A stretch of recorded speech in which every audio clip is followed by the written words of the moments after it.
Here at the Menards Chevy Show, we travel the country to find some of the most sought-after Chevrolet cars and trucks around. This weekend, we're at Virginia Motorsports Park, about a half-hour south of Richmond. Car nuts have come from near and far to show off their shiny Chevys, and we're going to show them to you.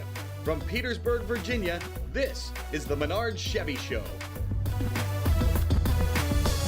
Let's kick things off with our first award winner. Jimmy Simmons is from Greensboro, North Carolina, and he takes this week's OPGI Original Award for his super cool El Camino. The original 68 El Camino came with a 350 under the hood, but Jimmy, you've stepped up the game a little bit. Tell me what you got. The 350 got no respect. I showed it for about 3 years, and I had to take it out and do the big block and did the SS clone. Now it's got a 427 big block Chevrolet in it, and it's got a 700R Ford transmission, so I have the overdrive, and it has a 12-bolt rear end with 355 gears, positive traction. How did you find this car? I went to lunch one day, and I seen this car sitting on the side of the road for sale, and I had to have it. Told my friend at work if I could sell my Z28, I'd buy it, and by the end of the day, he owned the Z28, and I owned the El Camino, and that was in 1992. Well, the car was nice when I got it, and I drove it for about a year. Busy life, so I let it set for about 7 years, and then after that, I decided I wanted to show it, so we tore it all apart and redid it all from one end to the other. About everything else other than interior stitching, I did myself. The seats came out of a Mitsubishi Eclipse, and had a friend of mine recover them, and we built a custom console to go in it, custom door panels. The rest of the interior is fairly stock. Put a custom dash in it with new gauges, and of course custom stereo in the console. Not a lot to an interior for El Camino, kind of small. What kind of things did you get from OPG for this car? Well, I got lots of trim parts from OPG. You can buy the fender trim, the grille parts, the mirrors, window trim, all that kind of stuff. It was easy to do. They had everything in stock. You just call them up, give them a credit card, they come right to you. And they fit well. What kind of comments do you get when you're cruising along in this car? A lot of comments on the wood bed. I keep calling it a car. Is it a car or a truck? It's actually titled as a truck, but it looks more like a car to me. Congratulations to Jimmy Simmons, winner of our OPGI Original Award. Now here's a look at another classic from 1968. This one's a great-looking Camaro RS owned by Joe Shalin, and it's so cool we made it our first producer's pick.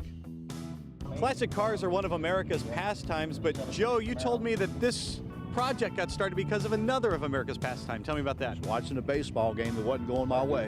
I looked at my wife and I said, it's time, and got up and went out in the garage and started taking the car apart. I probably had the car 22, 23 years. It was black, small block car, and it was just time to put a big block in. How much of the work did you do yourself? Everything but the paint. It's got the houndstooth on the seat. Was that a standard feature? You had to order it. But, you know, a lot of the 68, 69 cars did come with houndstooth interior. It was in the deluxe interior package. How did you decide what to keep the same and then what to modernize and change? I wanted the car to stay pretty much original. The body lines, the interior, a few billet accessories on the inside, a digital dash, and that was it. And I wanted to keep the feel of the car the same as what it was in 68. I love a modified car, but I also love a factory stock car. Under the hood, not quite the same as the original. What do you have there? It's a 468 cubic inch big block Chevy, 12.5 to 1 compression. Got to run racing gas, and can't run pump gas. What kind of gears do you have? It's a 411 gear in the back, turbo 400 transmission that's been built. How much do you drive it? This is probably about the 5th time I've driven it this year. What made you decide to eventually restore this car? Well, I built it to race the car, and I just started hanging around with some people and going to some Menards shows and just, you know, different car shows. And I said, you know, I'd really like to win something. What do I have to do? He said, well, you've got to change the wheels. Because, of course, I had weld wheels on it. So I went to billet specialty wheels, and as soon as I went to the next show, I won. I'm like, it's pretty good. So, I mean, you know, it's all about friends helping and, you know, all that stuff, too. We haven't even scratched the surface. So many terrific cars here at Virginia Motorsports Park. Keep it right here. This is the Menards Chevy Show.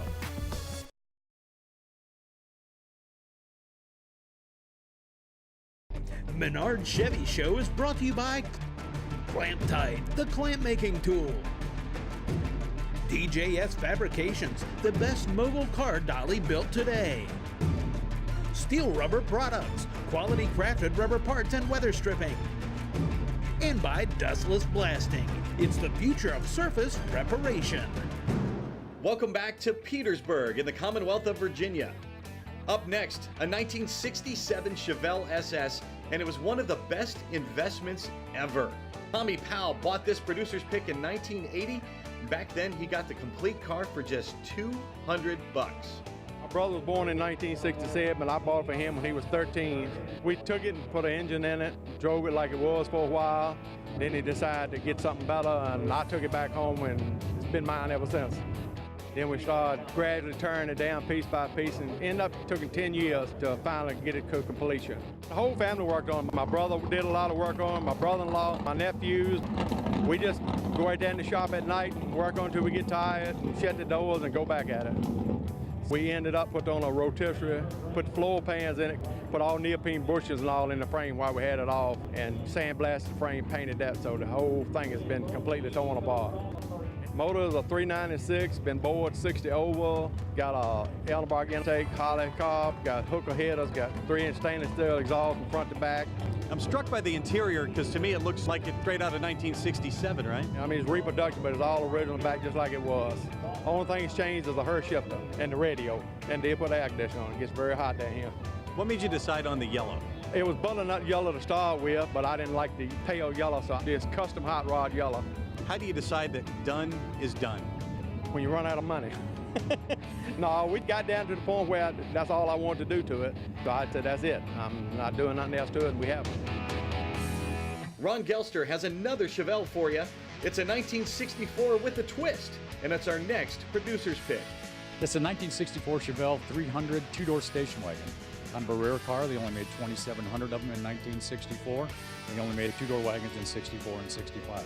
Now, the inside has been totally redone. The car was formerly a tan color with a tan interior. It's now a 1966 Corvette, Sunfire yellow, has a black interior, has a Buick Sport Wagon split back seat, and bucket seats in front with the 1965 Chevelle SS console and gauge package. The six-cylinder has been replaced with the 502 GM crate motor. It has a turbo 400 and a gear vendor's overdrive in it. Ford 9-inch rear end underneath. It has spare brakes and Hotchkiss suspension all the way around. I found it online, the very back of the listings, and I bought it from him. It was out of Yorba Linda, California, home of John Forrest. The car was very well done when I got it, so I just improved on it. I'm a caretaker now, so trying to keep it nice looking. What was it about this car that made you want to go out and buy it? Nothing against the Camaro and Mustang, but I wanted something when I go to a car show. I'm pretty sure I'm not going to see another one. The station wagons were the SUVs and minivans of the day, so they kind of got neglected as the muscle car thing came along, and these got pushed to the back, and now they're kind of popular again. Let's go for the trifecta on Chevelles. This one is brought to you by Zing T, and it's naturally cool. Donnie Bostic's 69 Chevelle is called the Mighty Muscle. Donnie, it's mighty fine. Tell me about the history that you have with this car. This is an all-matching number 1969 Chevelle that I got when I was 15 years old. I'm 57 years old, so I've had it 42 years now. A rotisserie job that I've done myself. I restore cars, and it's my hobby. But apparently the third time's the charm, right? Oh, yeah. Originally done in 78, and then again in 79, and then again in 2008. First two, I was in high school, so I did a flake job on it. Flare defenders so I could run some big tires on it, you know, the high school days. The motor blew up in the car in 78, and I pulled the motor out of the car, stuck it in the back of a shed. In 2008, I wanted it more original, so I went and got the motor out of the shed, and that has kept the value up on the car because everything in it, the original motor, transmission, and rear in the car. So it's all a matching number and original paint color, so all original. How much does driving this car take you back to your high school days? Running the heat on the car and dead window with the windows down just to be able to enjoy it. And I do drive this car. I live right here in Dinwiddie County, and I drive it around frequently to cruise-ins and local shows, and we enjoy it. When I originally got this car, I paid $300 for it, and I went to an auction with a gentleman, and he bought it, and we brought it home, worked on it. He's still a good friend of mine now, and he's got 20 cars. He'll get one of his, and we go out and ride around a little bit, and he's in his 70s, and I'm in my 50s, so 40 years later, we're still here having a lot of fun with it. What would make you sell this car? I got a 14-year-old grandson. It's his car. He knows it. It's going to him when I pass away. I've been offered some nice money for this car, and I've told everybody it's not for sale. I never would sell it. Here's to many more happy years with that car for the Bostic family. Their Chevelle is brought to you by Zing T, and it's naturally cool. Jordan Clater and his dad Len are showing off their 85 Silverado with the 355 under the hood. They've also got an 86 Scottsdale. That's Daytona Sunburst Orange, and it's powered by a 383 Stroker. We've got some more pickups coming up next as the Menards Chevy Show keeps on trucking from Petersburg.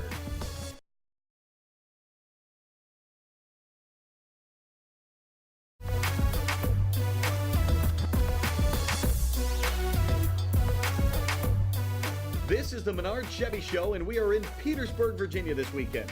We've got beautiful weather and some beautiful Chevrolets on display. You've seen some great cars, but as promised, we have some trucks too. Bob Jones's 62 K10 4x4 is so nice, it's the winner of this week's Rock Auto Restored Award.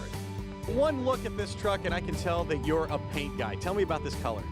Well, it's San Marino red, and it was a red that my wife saw and told me I needed to paint the truck that color. What else did you do on the truck? Took it apart off the frame, completely went through it, had a lot of sheet metal work to do. A lot of the original NAPCO four-wheel drive stuff was not in good condition, and it was cast iron, extremely heavy, so we upgraded that to more modern four-wheel drive running gear. Let's talk about the interior. Power steering now, it's got air conditioning on it, more comfortable seats. They're out of a 97 Chevy pickup. What do you have under the hood? It's a 350 small block Chevrolet. It's a roller cam, roller rockers, roller timing chain, good size cam in it, 750 dual feet, electronic ignition, power disc brakes on the front. It's got 373s in it now, so you can drive it. Bought a bunch of engine parts from Rock Auto, brake booster, radiator, and those things. What do you like about Rock Auto? I like the fact you can go online, you can look at the parts, you can look it up by your vehicle, and you get it in a reasonable amount of time, quickly delivered right to your door. You save a ton of money, that's the biggest thing, and you get a quality part. The thing I like most about this truck is the story behind it. How were you inspired to build this?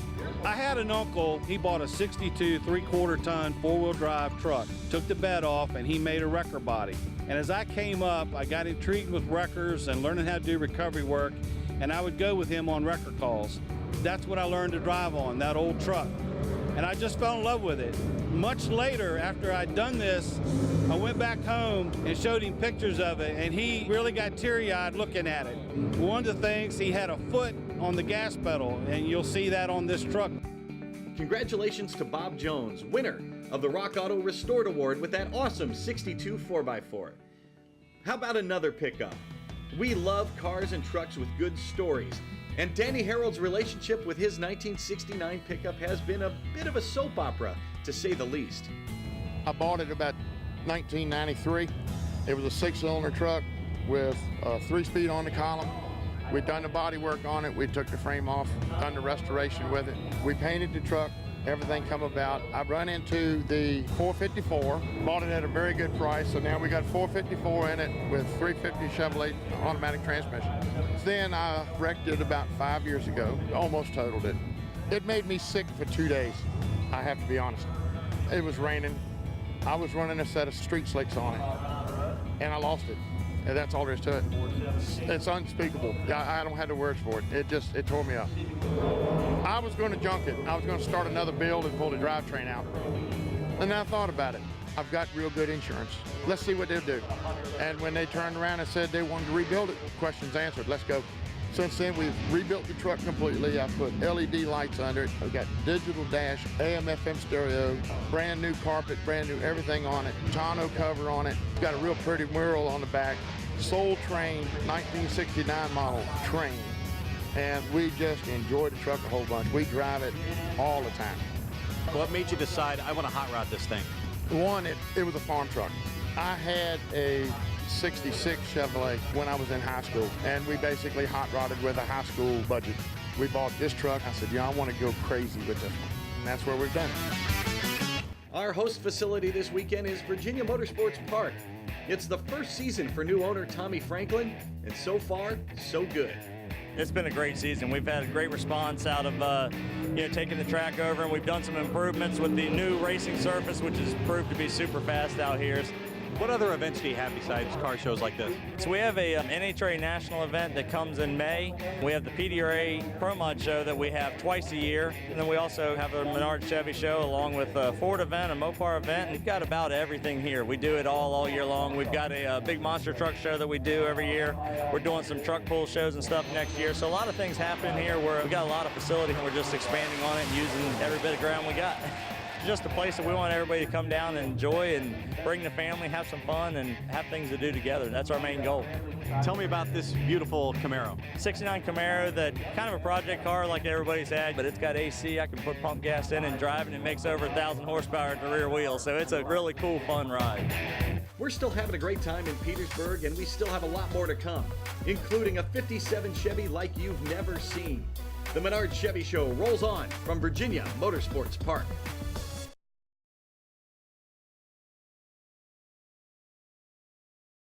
The Menards Chevy Show is brought to you by Heat Shield Products, America's high-performance insulation. R3 Performance, quality parts, attention to detail, and innovative design. Champion Cooling Systems, high-performance aluminum radiators. And by Borla, the world's most winning exhaust. This is Virginia Motorsports Park in Petersburg, and this is the Menards Chevy Show. We know you Impala fans have been waiting to see your favorite car, and we know you'll find that this next producer's pick was worth the wait. Tom Morgan's 62 Impala SS looks great from the outside, but Tom, you really built this car for show and not for go. Tell me how. I wanted to keep the small 327 250 engine in it. It's a matching number car that has a motor, drive chain, and the rear end. I am the second owner of this car. I tried for 5 years to get it, and I finally ended up getting the car for $1,000. And since then, I put about $30,000 in it. The exterior of the car is basically all stock. The interior I've changed to customized rolling plated interior. My wife calls it Agna and a soft beige. It coincides with the color of the car, give it a real dream look. What kind of condition was it in when you got it? It was in very poor condition. The floorboard had to be completely redone, and naturally the paint was totally gone on it. I had to redo all the trim, but most of the stuff was there.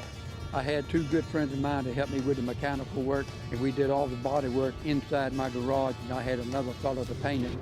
And then I finished off the paint with a hand compound job, and I'm about ready to sell it, but every time I get ready to sell it, I can't do it.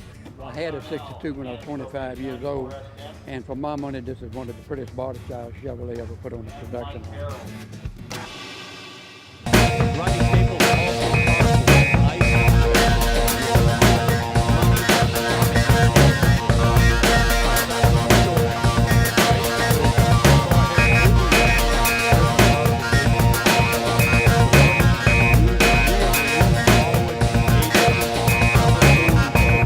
business coupes after 54, so we made a 57 Chevy business coupe as close to the factory would have. It shortens the quarter window on the car, which just changes the whole profile. We took the bit window out, make the door window look longer. The front fender's a pipe cutter, 1.5 inches to lay the headlights down. Then we made this around on the grill and the bumper line up. The mesh in the grill is a spark restore. I got about $6 for that. And then the emblem is a 16 Corvair dealer accessory item. It's sitting on the Morrison chassis. Even as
and owner of this 69 Camaro Z28. A buddy of mine was looking at it on eBay, and he asked me if it was okay, if it was a good car, and I told him if he didn't like it when he bought it, I'd buy it from him. He had it for 5 minutes and then called me up and wanted to know if I was ready to buy a car, so now I have a 69 Camaro. It is an original 69 Z28, original orange, original white interior, white stripes. Pretty much everything's original, only I put air conditioning on it so my little girl would ride with me. How important was it for you to restore this to original condition? It being a Z28, I figured that everyone would pretty much harass me if I didn't make it as original as possible. And I always wanted an orange Camaro and just stumbled across one that was supposed to be orange. So put it back as original as possible and we drive it. There was a race car at one point, so the back half had been cut up a little bit and out of New York, so that the quarter panels had rust. But from the doors forward is all original GM metal. Suspension's all original. It's got the 12-bolt 373 gears, what it came with, 302 Muncie 4-speed transmission. Biggest challenge got to be paint and body. A buddy of mine painted it for me in his garage, and he was very neurotic, and many times I was like, that's good, and he was too much of a perfectionist. Did a great job, as you see. You know, when you started, how did this meet your expectations? Way above my expectations. I just wanted a nice driver, and my wife joked, she goes, you're not making a show car, but it ended up, now I have a show car. We've had a great time here at Virginia Motorsports Park, and we hope you have too. Tune in next week for another Menards Chevy Show. So long from Petersburg.